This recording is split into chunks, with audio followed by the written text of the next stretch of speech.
नमस्ते। ये कहानी किसी एक विद्यार्थी की नहीं, हज़ारों लाखों विद्यार्थियों की है।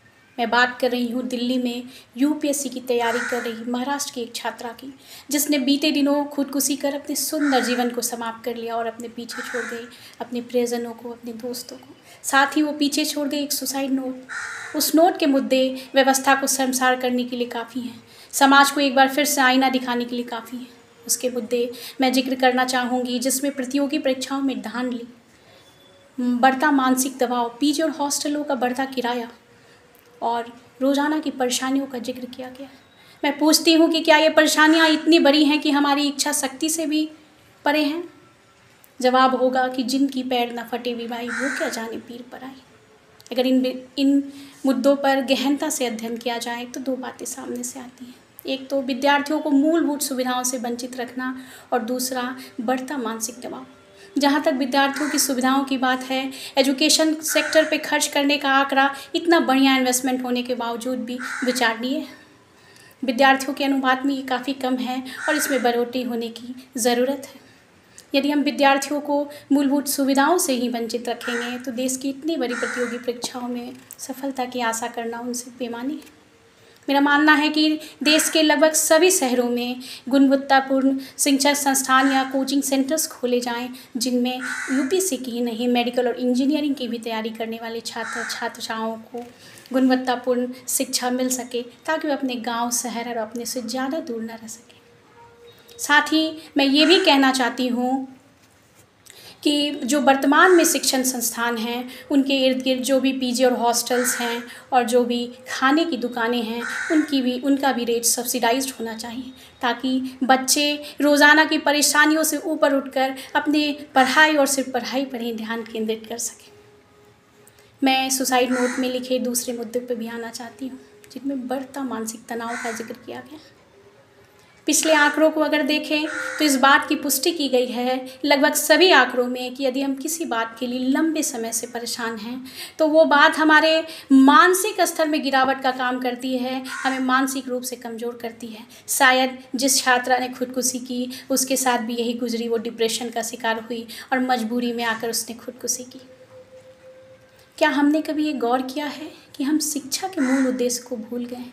क्या ये हमारी जवाबदेही नहीं कि हम अपने विद्यार्थियों को, अपने छात्र छात्राओं को, अपने युवाओं को इस बात से अवगत कराएं कि शिक्षा का मूल उद्देश्य क्या है?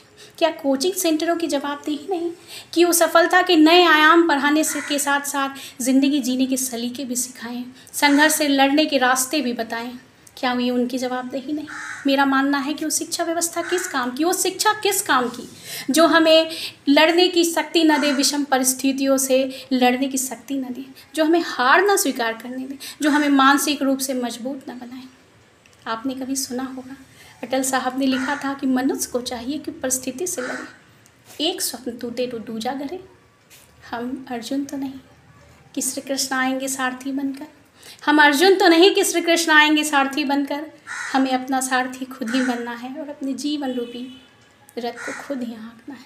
मैं पूछती हूँ उन विद्यार्थियों से, क्या एक बड़े पद को प्राप्त कर लेना मात्र ही आपके जीवन का आधार है? क्या आपकी इस सुंदर जिंदगी की वही एकमात्र उद्देश्य है?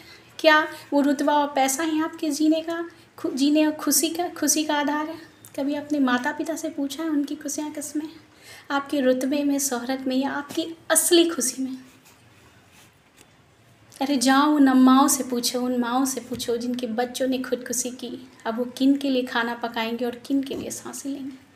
आप अपने पिता की छड़ी हैं, उनके जीवन की एकमात्र दौलत है, अपनी माँ की रोशनी है, उनके जीने का एकमात्र सहारा है। उनसे उनका सहारा मत छीनिए। You do not reserve such rights. आपकी जीत और हार से भी ज़्यादा जरूरी आपकी उपस्थिति है। ये दुनिया आपकी जीत और हार को तय नहीं करेगी, आप खुद तय करेंगे। अपने परिवार को अपनी उपस्थिति की कमी दर्ज मत कराइए, उनके साथ रहिए। जब भी कभी कोई समस्या हो अपने माता पिता से साझा कीजिए। यकीन मानिए, they are the world's best panacea. हम अक्सर अपने माता पिता से अपनी परेशानियाँ छुपाते हैं ताकि वो और भी परेशान ना हो जाएं, पर यू ओन बिलीव, यदि आप अपने माता पिता से अपनी परेशानियाँ शेयर करेंगे तो वो छू मंतर कर देंगे परेशानियों को, सिखाकर, समझाकर, बताकर। और यदि ना भी कर पाएँ तो हमें मानसिक स्तर पर इतना मजबूत बना देंगे कि हम दुनिया की हर परेशानियों का सामना करने से चूकेंगे नहीं। मैं कंक्लूड करना चाहती हूँ 4 पंक्तियाँ से मंगल सिंह सुमन की प्रस्तुत करती हूँ कि न हार में न जीत में किंचित नहीं भयभीत मैं, कर्तव्य पथ पर जो मिले, संघर्ष पथ पर जो मिले, ये भी सही वो भी सही, चाहे हृदय को ताप दो, चाहे मुझे अभिशाप दो, कर्तव्य पथ से किंतु मैं भागूंगा नहीं, वरदान मांगूंगा नहीं, वरदान मांगूंगा नहीं। Thank you.